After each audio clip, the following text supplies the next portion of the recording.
జగన్ గారి పరిపాలన ఒక్కొక్క కుటుంబాన్ని మీద 5,000 నుంచి 10,000 వరకు లాక్కుంటున్నాడు.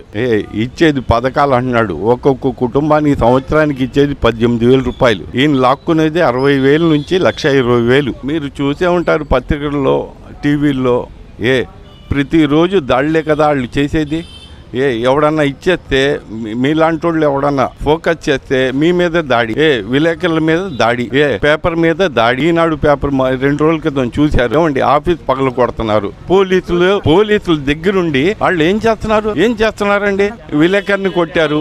సిద్ధం అంటున్నాడు. దేనికి సిద్ధం?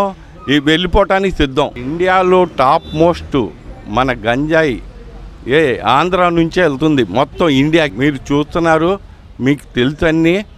మీరు ప్రచారం చేయాలండి.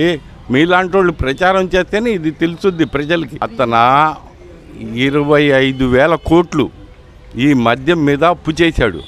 20 సంవత్సరాలకి తీరుస్తానని. ఈయన ఏమన్నాడు?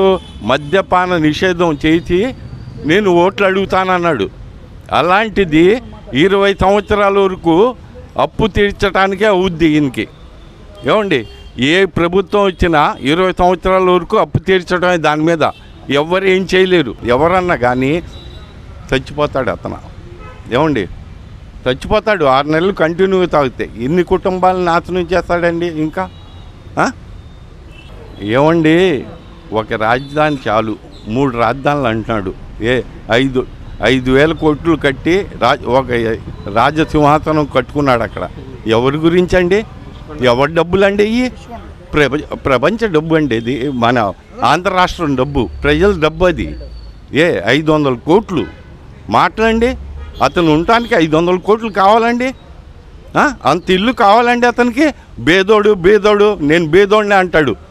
నాకు పత్రికలు లేవంటాడు. ప్రజలు పిచ్చోళ్ళ? సాక్షి అతంది. ఏమండి, మన సాక్షి పత్రిక అతంది. పత్రికలు లేవంటాడు. అన్ని అబద్ధాలే. స్టేజ్ ఎక్కితే అన్ని అబద్ధాలే.